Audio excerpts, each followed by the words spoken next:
ধূমপান এবং মদ্যপান স্বাস্থ্যের পক্ষে ক্ষতিকারক।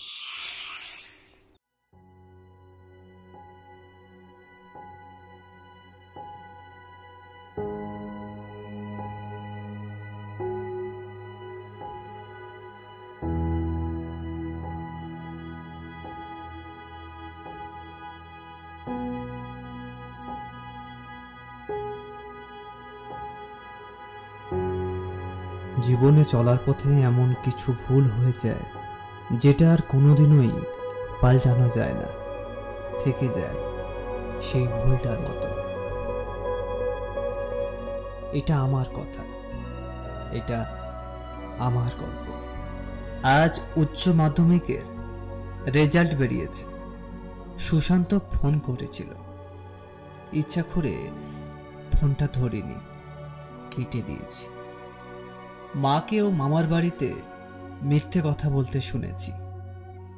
বলেছে ইন্টারনেটের সমস্যার জন্য এখনো রেজাল্ট দেখতে পারেনি। আচ্ছা, সুশান্তক যে ফোন করেছিল ও কি আমার রেজাল্ট জেনে গেছে? হ্যাঁ, নিশ্চয়ই জেনে গেছে। ইচ্ছে করেই আমাকে ফোন করছে। বাবাও খুব রেগে গেছেন আমার ওপর। শুনে নিলাম সব। খাবার একটুকু ইচ্ছে নেই। খাবারটা ঢাকা দেয়া আছে টেবিলে।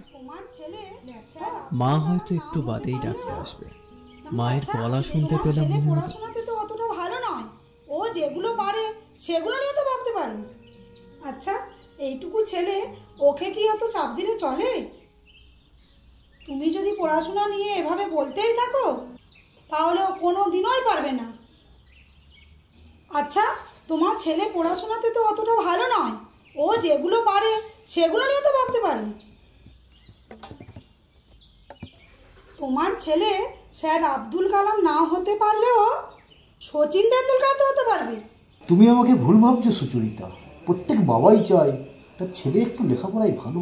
তোমার ছেলের পড়াশোনা ভালো করতে গিয়ে কি হলো?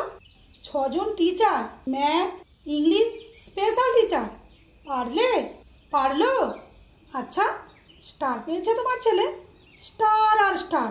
স্টার যদি না পায় তো কি হয়েছে? 80% নাম্বার কি সবাইকেই পেতে হবে? তুমি ঠিকই বলেছো সুচরিতা।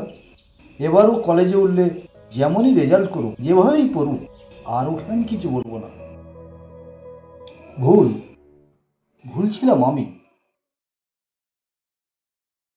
রেজাল্টের থেকে ছেলেই বড়।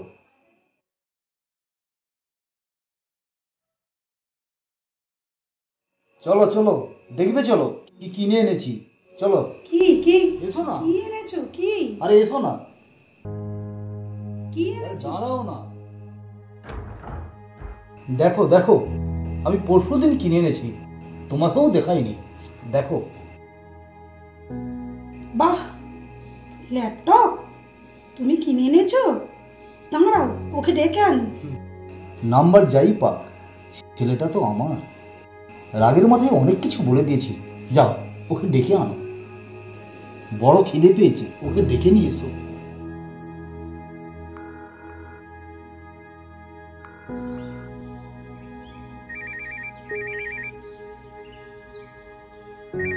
দাঁড়াও।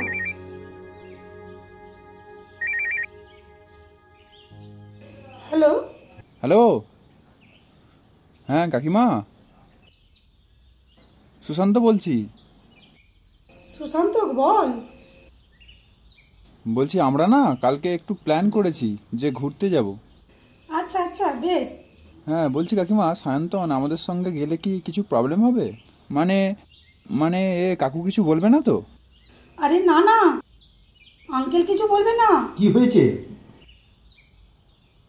তুমি তাহলে সায়ন্তনকে বলে রাখো কালকে আমরা সকালে দেখা করছি। দাঁড়াও না। হ্যাঁ আচ্ছা, ঠিক আছে ঠিক আছে। ঠিক আছে, তোরা চলে আয়। আচ্ছা ঠিক আছে, রাখছি। হুম কাকিমা, রাখছি। আরে সুশান্ত আর দেবশুভ ঠিক করেছে কাল বা পরশু করে চিড়িয়াখানা, রবীন্দ্র সদন বেড়াতে যাবে। তোমার ছেলেকেও সঙ্গে নিয়ে যাবে। বাহ, কিন্তু ওদের রেজাল্ট?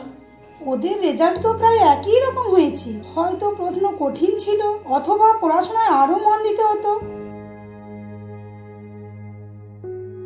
যা হয়ে গেছে সেটা না ভেবে কি আর করা যাবে? যেটা হয়েছে সেটাকে সাথে নিয়ে এগিয়ে যেতে হবে, তাই না? তুমি একদম ঠিক বলেছো। চলো এবার খাবে, চলো।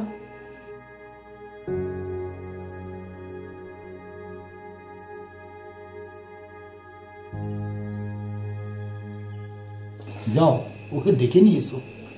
ডেকে আনছি।